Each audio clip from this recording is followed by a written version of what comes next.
Hello, everyone. My name is Michael Turner. I'm a strategist here at BBK, a global leader in clinical trial patient recruitment. It's a pleasure to return to host another important discussion on diversity, equity, and inclusion. We're excited to kick off another episode of Pharma15 Live, exploring the relationship between health disparities and efforts to advance health equity for underserved communities in clinical research. Joining me today are three exceptional panelists to help explore the perspectives and challenges of underserved communities in clinical research and how sponsors or CROs can adapt to increase access to their trials and make them more inclusive. First, we have Judy Galindo, the Executive Director of the Sun Valley Research Center and a co-founder of Latinos in Clinical Research. Thank you for being here. We also have Rashaki Furness, a project manager in enterprise oncology and an active member and supporter from Black Women in Clinical Research. And we're excited to feature President and CEO of the Black Hills Center for American Indian Health and a principal investigator for the American Indian Clinical Trials Research Network, Dr. Jeffrey Henderson. Thank you all for being here. We're eager to hear your experiences and insights on this vital topic. I would like to take a few minutes for you each to introduce yourselves and your organizations before we get into the questions. And Judy, if we could start with you. Yes, thank you for having me. It's a pleasure to be here. So I've been in clinical research for 18 years. I started working as a research assistant for a sleep disorders company and then moved my way up. About 16 years ago, I had the opportunity to be a co-owner of a site in Imperial County. So that's what I've been doing the past 16 years. A few years ago, I also partnered with several other colleagues in the industry to create Latinos in clinical research because of all the work we do currently in the community I'm in. It's a large Latino community. I'm very passionate about ensuring we have more participants in clinical trials of all communities, but especially the one I'm working in. So that was a reason for creating Latinos in clinical research. There's a lot of barriers we still encounter to this day that we're going to be talking about. And that's currently what I'm doing at this time. Thanks, Michael. My name is Rashaki Furness, as Michael already stated, and I am a project manager in the Enterprise Oncology Business Unit at a contract research organization. I have experience in pre and post clinical trial management and coordination, clinical trial and clinical lab operations, as well as a lot of volunteer work in clinical research and just trying to, be a health equity champion and promote diversity in clinical trials and clinical research. Well, thank you, Michael. I'm Jeffrey Henderson. I am an enrolled member of the Cheyenne River Sioux Tribe, one of the 9 Sioux tribes located here in the state of South Dakota.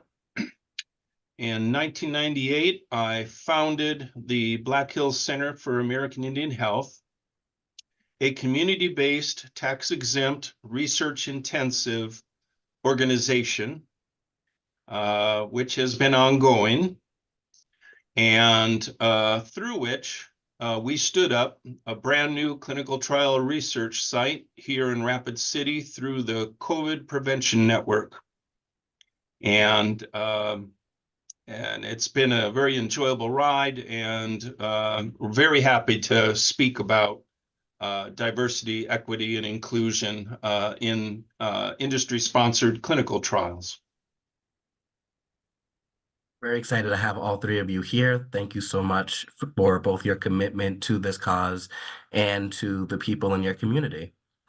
And so my first question, opening it up to everyone, is why is a commitment to diversity, equity, and inclusion in clinical trial recruitment important for your specific communities? Yeah, I don't mind going first. So as I mentioned before, we are located Sun Valley Research Center in a large Latino community. We have 75% Latinos in our community. So majority of the patients we recruit in our clinical trials are Latinos, or English or Spanish bilingual. So it's extremely important to bring these clinical trial opportunities to our community where patients have the options to participate. There is, being in a small rural community, a border town into Mexico, There are limited resources, limited places you can go for like mental health services for other conditions. So clinical trials is another option. It is an opportunity.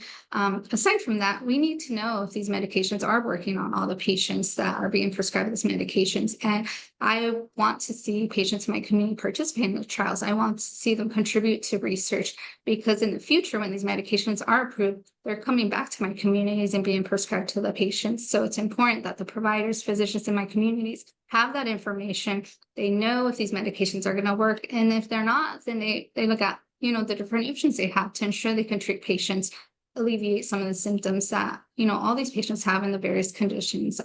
So that's why it's extremely important to me. I've been doing it for 16 years. Prior to that, my other research center, I was the only bilingual research staff they had there for a while. So I was the only one that would work with Spanish-speaking patients. Currently on my site, all my staff is bilingual. Our raters, our physicians, research assistants, recruiters, you have to be in the community we're in. And so that's something, we've learned a lot over the 16 years that I can share with other communities, especially Latino communities, and how we can do better to recruit participants, to educate community, to get more providers involved in research and more clinics, and be able to, have more recruitment in our trials, which is something that we need. I'll take a stab at that question next. So some of the disparities in my community are very similar to those in Judy's community. But I think an added barrier for the Black community specifically would be the mistrust that is already there. And so just more diversity would come from first kind of breaking down that barrier of mistrust, so that we can participate more in clinical trials. I agree that there needs to be more awareness, which comes from, different perspectives of messaging, being more diverse in that regard. But also, I'm in a rural area here in Durham, North Carolina, and access is also another disparity, and just access to different resources to participate in clinical trials. So I would just summarize that by saying, I'm very passionate about it in my community specifically because we have some very specific barriers that need to be addressed. I can certainly amplify those two responses. In my case, I've been a primary care physician for the Indian Health Service for 7.5 years. And not infrequently, when I wanted to start one of my patients on a new medication, they asked me, has this been tested in us yet? How can I know that this is going to work? And, at that time, no, this hasn't been tested in us.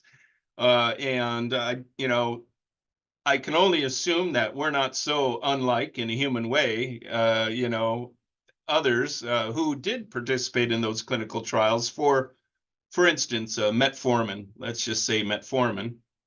But I couldn't, I couldn't know for sure.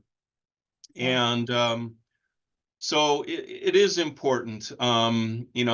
It's grateful to see the turnout that our new trial site has met with, and several of my participants have said, this is wonderful. This is the first time we are going to be part of the testing of this new, in our case, vaccine. And you can learn, about its effectiveness in us. And maybe, just maybe, we'll find that it is, really well tailored for us. So that's a very important topic. So, in your experiences, what would be some cultural barriers or factors that sponsors or CROs should consider when attempting to engage your communities in clinical trials? Yeah, in my community specifically, the language barrier. So definitely the language barrier. We need materials in Spanish. That's a given, something I request from the beginning. I think we also need to understand that each community has different, the religious factors. There are certain things they don't celebrate. There's certain days that they have off. So like when you're designing ads, there's specific colors, there's specific images you shouldn't use, there's specific language you need to be careful with using. Those are all specific details that I think sometimes are not always considered. But that also goes to, some of the barriers, cultural barriers. Those are some of the typical things I think I would say in my community that I've noticed on clinical trials and what we do. And I think those are the two that stand out the most right now. And I would say for my community, it would definitely be, again, the mistrust. We have examples, unfortunately, such as the Tuskegee experiment. That's the one that's probably most well known. I try and promote within my community, bringing awareness that, at least those unfortunate events were not in vain, that there have been, laws and regulations that have been created surrounding that because of those unfortunate past experiences. So I think, honestly, from an industry perspective with CROs and other sponsors, being comfortable with being uncomfortable. You have to be honest about the mistrust in order to begin to break down that barrier specifically. No one in the community wants you to come in and say, we've addressed that. It's not an issue anymore. You're not going to build trust within the community that way. So I think, again, being comfortable with being uncomfortable, having those conversations and building the relationships first before attempting to even start a clinical trial or obtain, clinical trial participants, making sure those relationships are built prior. And I can speak to your question, Michael, with a capital C in cultural. My Lakota Sioux relatives exist on quite a spectrum between being quite progressive or very traditional. And in the Lakota Sioux culture, we are not to break our skin intentionally outside of certain ceremonies. And so that has had a bearing on several potentially trial participants that I have consented, who deemed it not appropriate to participate in this trial with blood draws. This also has a bearing on how people feel when they're asked to apply their initials to the future research with their, remaining blood samples. We're probably running about 60-40 right now among my Lakota Sioux relative participants who are being asked to give their consent for future research with their blood samples.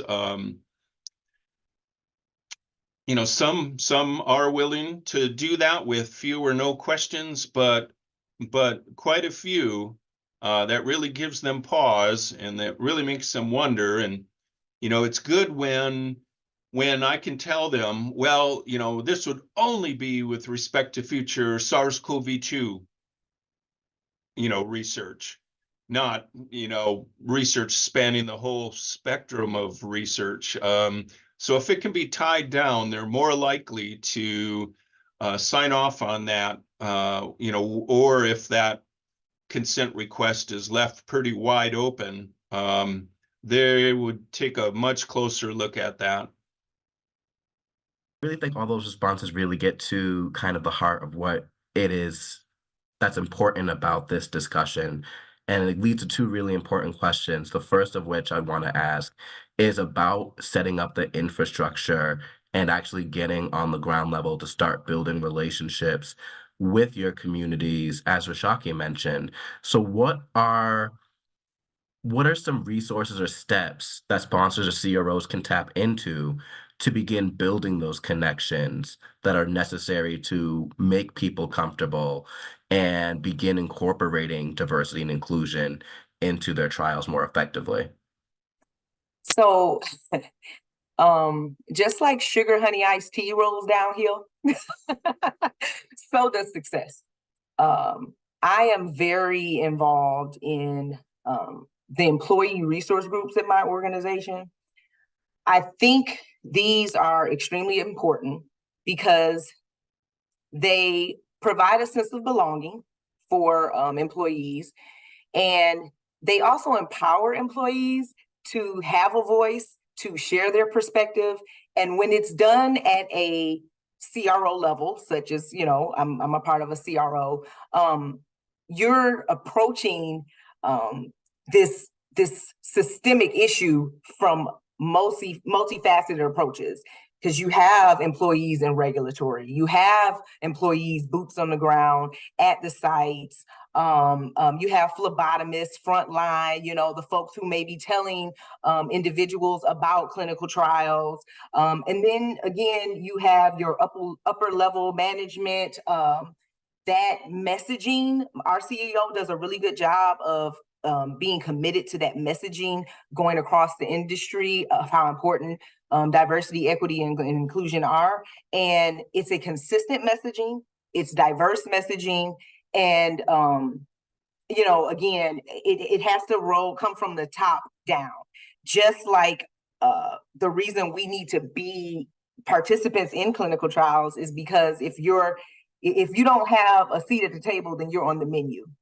And I got that quote. I did not make that up. I got that from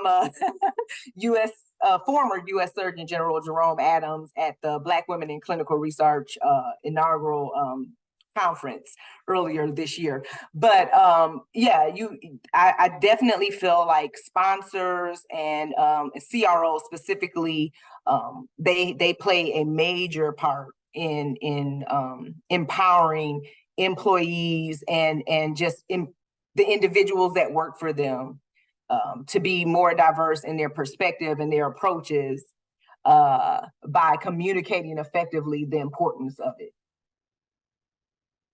Yeah, and I wanted to piggyback off that because that's extremely important. Because of that setup that they have, they're able to work well with the sites who are open, thinking outside of the box ideas to recruit participants in their community. They're open to what the sites are proposing, because who's the one that's recruiting these participants? It's the sites, it's the site staff. And if we don't have that working relationship with a sponsor or CRO, and they're not open to what we're suggesting, what we know is going to work in our community, then we're not going to recruit these participants effectively. And so there's a lot of sponsor CROs that have been very open, very willing to do what we need to do. And then there's others that have not. So that's some of the barriers I've encountered at the site level. And especially when you're working on protocols with very challenging criteria, for example, mental health conditions, very strict criteria that even though I have a large database of depression patients, it gets narrowed down to like a few, then we have to think of other ways to get these patients in our communities. And they might be outside of the box ideas that are not typical of a lot of sites, but these smaller rural communities, this is what works. So it's a combination of various efforts, being in the community, connecting with physicians, talking to patients, probably a combination of social media ads on top of it. And it's multiple conversations we're having with patients, from in person to over the phone to getting them here before they even consider being part of a screening visit. And I think that's what sponsors and CROs need to understand. And many do, but many don't really understand all that work that goes into it. And so I think sometimes they just want to rely on what they used to do, for example, like a central recruitment campaign, and expect that's going to work across the board. But all sites are different. So you need to have a customized approach across all sites. This is a good discussion. Yes, as the new kid on the block with a new start trial site that's just several years old, we have yet to reach our break-even point. And so, what So what could sponsors do? We don't really need help recruiting more Lakota Sioux participants. That seems to come to us naturally because of who we are. But for instance, a $1,500 proposed startup fee. I mean, are you trying to insult me? No,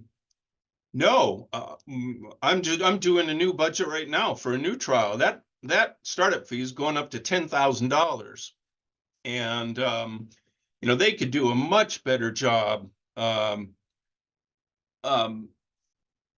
you know, providing us with the financial resources we need to do what's necessary, you know, to further advance,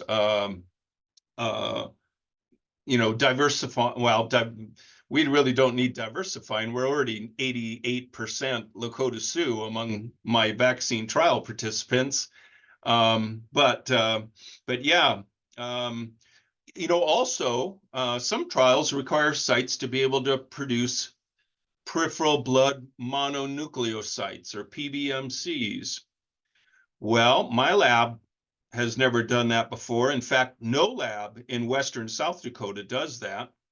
And so I've held out to the CROs in 3 different cases. I've said, well, you know, we don't do that. We're not equipped to do that, but we would love to learn. Send somebody out and train us, and we'll be glad to gain that skill set among my, you know, among my lab techs. I mean, no one's taken us up on that yet. So yeah, there's things that sponsors could do to help us you know, advance their desire to diversify you know, their trial site populations. Jeff, I hear you saying, put your money where your mouth is. Yeah, pretty much. Yeah, you know, I wanted to add something to that, what Dr. Henderson was mentioning. One of the things that I've struggled with at our site is recruitment plans. So we have funds approved, but then it's a pain to get these recruitment plans approved, or it takes way too long. I submit a plan and it takes weeks, sometimes months. I don't understand why. And so that delays what we want to do. We're still doing something, but everything that we wanted to do, it delays it. So then it puts us behind our recruiting, and it makes it look like we're not doing what we need to do. So I'm not sure, you know, I would say if that process could be improved with sponsors, CROs, more communication, especially when they have a dedicated recruitment team at the CRO sponsor. I'm not sure why it's taking that long. So that's one of the things I've noticed that's been happening a lot lately on the studies I'm on. All of you are obviously great resources in your communities for helping them learn more about clinical trials and clinical research. But what are some resources that sponsors could tap into to learn more about your individual communities and how they can begin making everything a bit more inclusive? I know, Judy, you mentioned before making sure things are translated, and Dr. Henderson, you mentioned culturally that there are certain traditions that people have that would prohibit them from doing certain tests or procedures and things like that. What are some resources that they could tap into as, you know, the FDA guidance is coming and as they're looking to make things more inclusive? What are some things that they can do to educate themselves on how to actually make these, how to get rid of their own biases and barriers? I wanted to go back to it's the sites. I mean, I think they really need to connect more with the sites. These are conversations we're not having with sponsor CROs, and I feel like they're going around other ways trying to figure this out, and it may be more costly or complicated ways when they can just go to the sites directly and find out more, have a conversation with them, maybe get them part of that conversation from the beginning when it comes to creating the protocol, these materials, whatever the study design, so they could be more effective and not waste so much time in the long term with protocol amendments and things that occur. And I don't see a lot of sponsor CROs doing that yet. I don't know if that happens in other therapeutic areas. And I just feel like if there was more, there's like a gap between the sites, sponsor CROs, when it comes to having them be part of that conversation.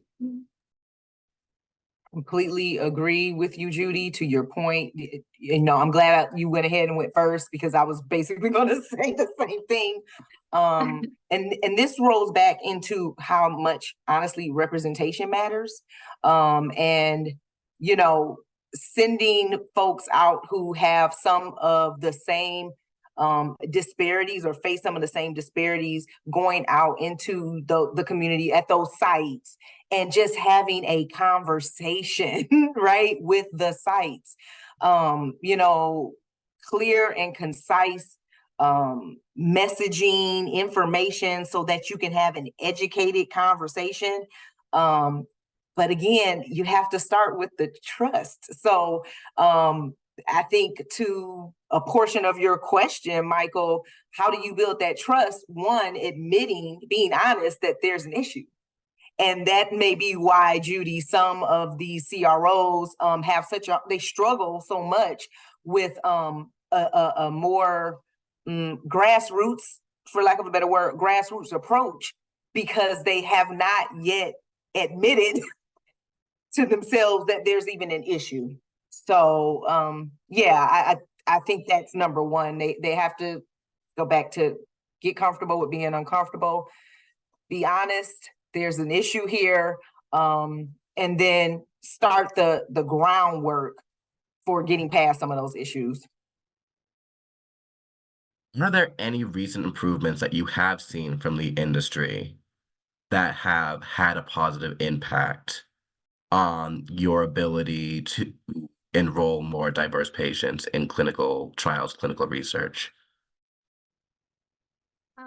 I would have to say there are a few sponsors and CROs who have been very open, or very they have this DEI already in place at their company, and they've reached out to our site, and see how we can connect with them more, collaborate, maybe have these conversations we were saying. But internally, there's been a few, so I've seen that positive change the past couple of years.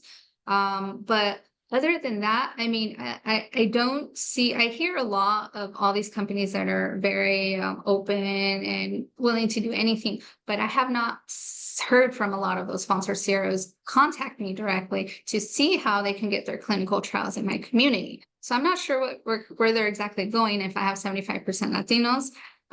So I think there's some kind of gap there too as well. And hey, my site's here. I'm willing to have these conversations with every sponsor CRO. Anything I can do to help them succeed, that's what I want to do. I'm just not getting approached by everyone who is saying they're doing something in the industry.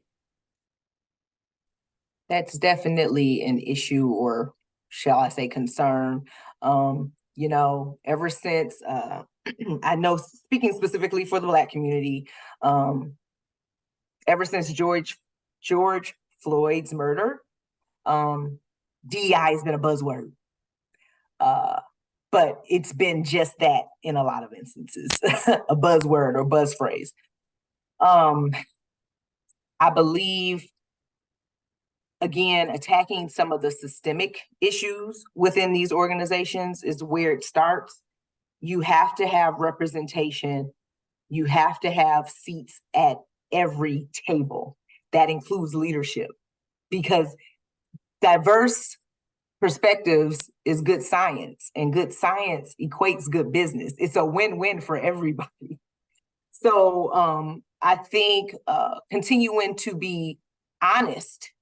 You do see more CROs and sponsors, sharing their metrics. Hey, we have a problem here.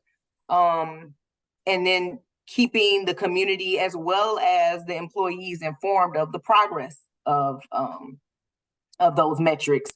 And again, bringing on board different diverse perspectives. And I'm not just advocating for, double minorities such as myself, but again, that's one of the reasons why I love my my CRO, because there are such a wide range of employee resource groups that are helping to, promote folks, empower them to share their innovations and perspectives. And because everyone doesn't want to be the CEO of a company, and that's fine, but you can absolutely be impactful in your own lane. And so, yeah, I think, again, continuing to be honest that there's an issue and holding yourself accountable by sharing that issue with the masses.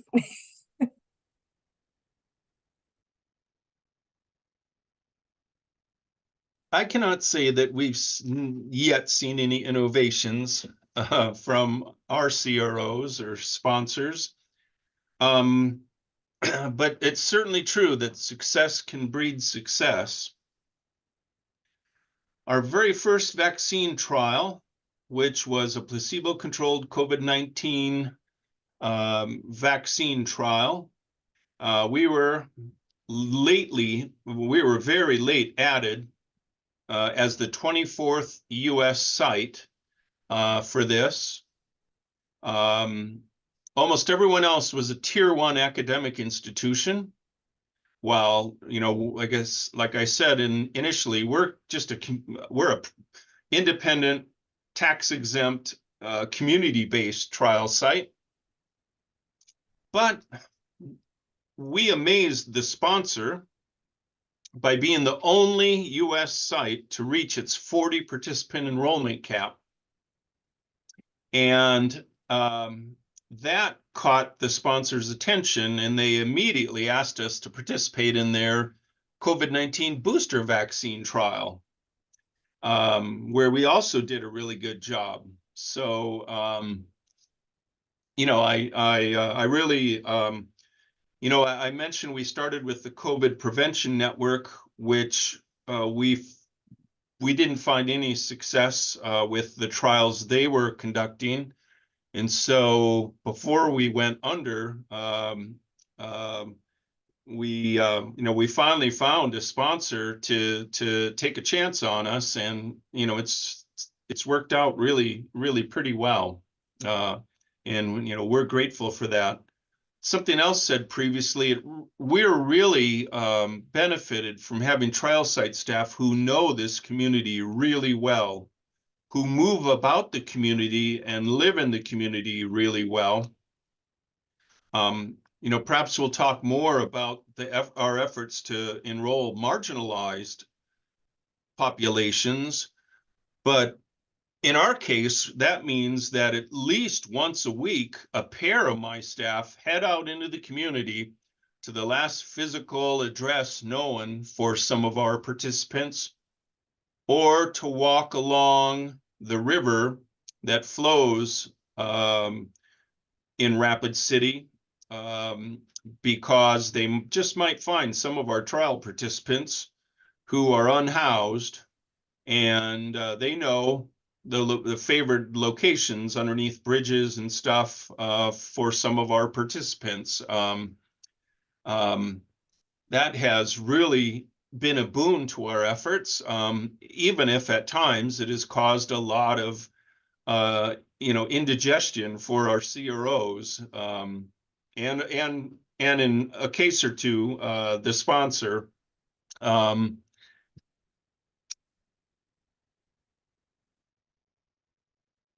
Feel like there Michael, I'm sorry. is I wanted to add something else if it was okay. From the site perspective, I wanted to mention why it's extremely important what we just spoke about, because I still to this day will have conversations with recruitment people who are higher up, and they have no clue why we need to do what we're doing. They have no clue what it's like to recruit in a diverse community or minority community. And yet they're the person responsible for approving recruitment plans, for providing funds. So that's one of the barriers I've encountered a lot, and we need to change it. That's why it is extremely important to have a diverse group of people working at all levels in all organizations, because we have the different perspectives, people from our community who will understand when you see a recruitment plan. Okay, I know exactly what they're talking about, and I know exactly what they're going to be doing, because I think there's a lot of people in these positions that don't understand exactly all the work that goes into it. carrying off that point and some of the things that we've been talking about throughout the discussion, we started with asking why diversity in clinical trials is important for our individual communities. But how would you describe why it's important for sponsors, why it's critically important for sponsors that they begin doing this work, and not just because of the FDA guidelines, but overall as an industry and for society as a whole? Why do you feel like it's important that this be undertaken? The truth of the matter is, Michael, everyone's not going to do it because it's the right thing to do. That is the main reason. But I mentioned something earlier that I really feel is true. Diverse perspectives is good science, and good science is good business. So even if that's your main reason, it's still a valid reason. And I really, wish that CROs and sponsors would focus on progress over perfection. These are systemic issues that are not going to be resolved overnight.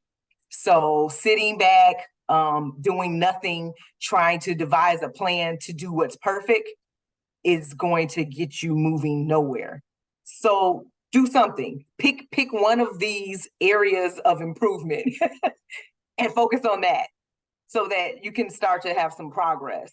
And as Jeff said, Judy said, I said with my sugar honey iced tea example, success begets success. So start somewhere. Yeah, I think it's another thing we didn't really talk about is the image that sponsors have in these communities. We didn't tap too much into that. There's still a lot of patients who don't trust pharma companies. Pharma companies haven't done that great of a job of sharing information out there in the community, whether it's TV or flyers.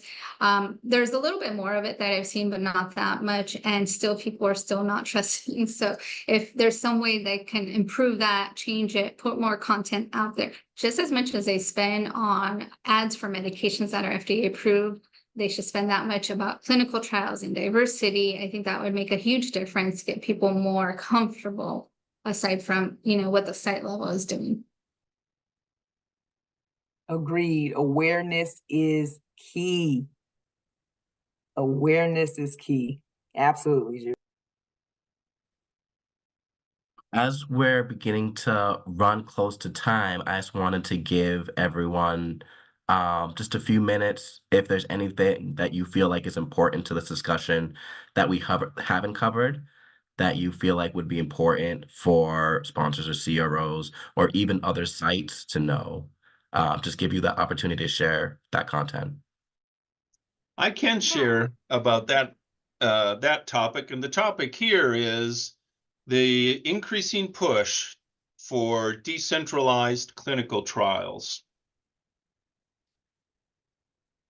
I've already said that we focus on really trying to enroll our most marginalized residents, many of which just happen to be my relatives, to be Lakota Sioux, but others.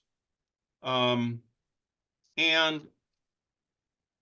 what that means is probably only 1/3 of our 210 vaccine trial participants own a smartphone. They own so-called feature phones, which are just flip phones that can't even text. And they may be minute phones on top of that. When you're that marginalized, when you're that socioeconomically depressed, you may run out of, I know for a fact they do run out of minutes halfway through a month on their phone. They may lose their number as a result and have to go to Walmart and pick up another feature phone, or, they have to wait till they can reload their minutes on their phone to reactivate it. When you're that economically depressed and you're moving about in the community, anything you have of value is at risk of being stolen. And so we have multiple examples of the electronic diaries, the iPhone 6s that we've given our participants for our vaccine trials. They've been stolen, broken, involved in crashes.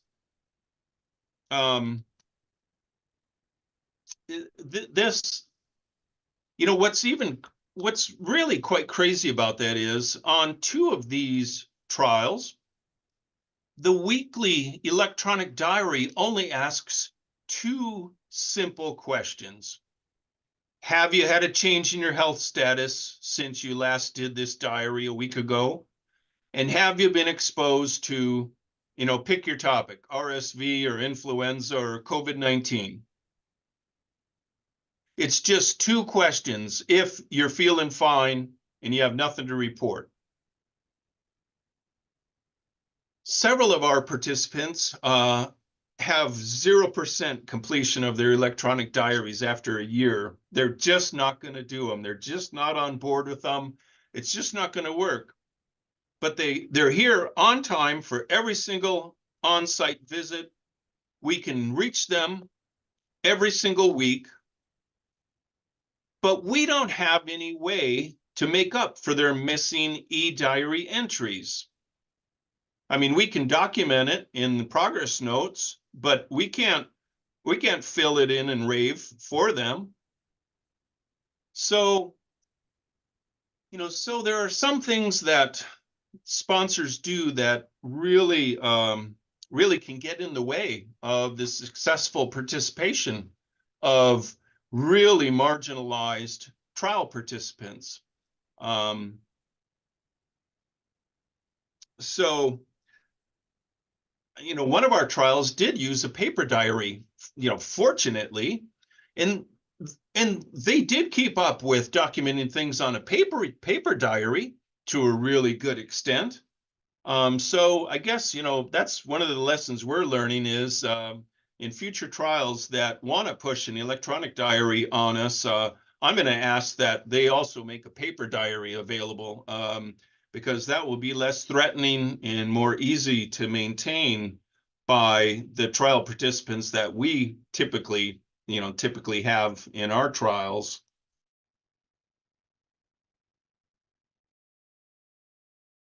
Yeah, I wanted to add to that. We have something similar with electronic stuff.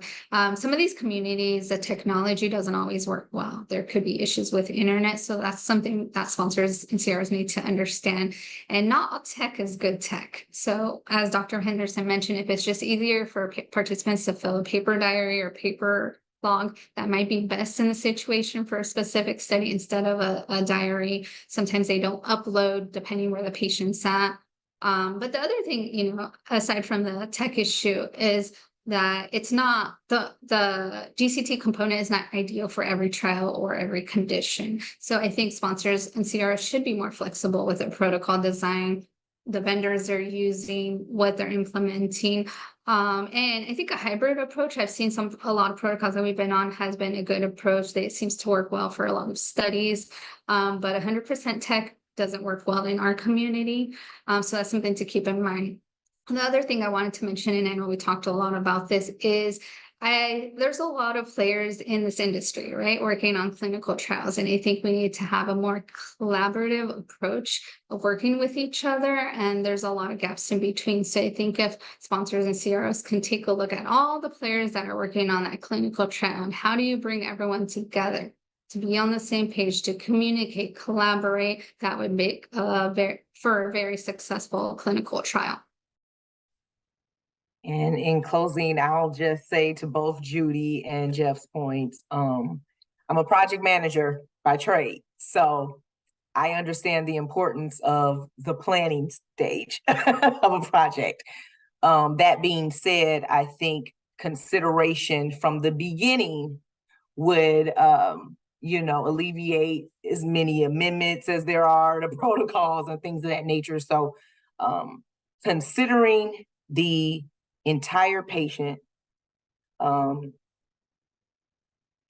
the community that you're attempting to seek patient participation in, considering them in their entirety and not just what you need from them for this clinical trial participation, not just looking at your metrics and things of that nature, but considering the whole person from the very beginning in your planning process, in writing the protocols.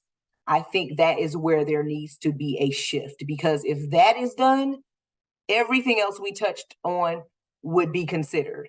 How we're educating the community before we start the trial. You know, how are we building relationships with the community before we start the trial? If that is considered, is taken into consideration from the very beginning, we would have a lot more participation and trials will go a lot smoother. This has been an absolutely phenomenal conversation. I'm incredibly grateful to all of you for being here and participating in it, and for sharing your experiences and your feedback, and for trying to push this narrative and, the significance of this forward, both, on an institutional level, but also on a community level. This continues to be very important. And as someone who also works in the space, who does a lot of research regarding the challenges and barriers that communities of color and patients of color face in regards to not only clinical trial participation, but their own disease treatment progression, I understand very well how important this is. On an overall big picture level.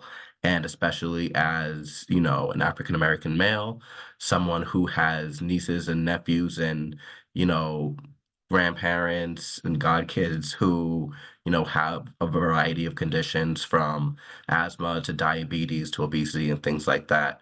Um, we know how important it is that there is adequate treatment and options available for them so that we can also live, a full, healthy, and successful life. So, from the bottom of my heart, thank you all for the work that you do.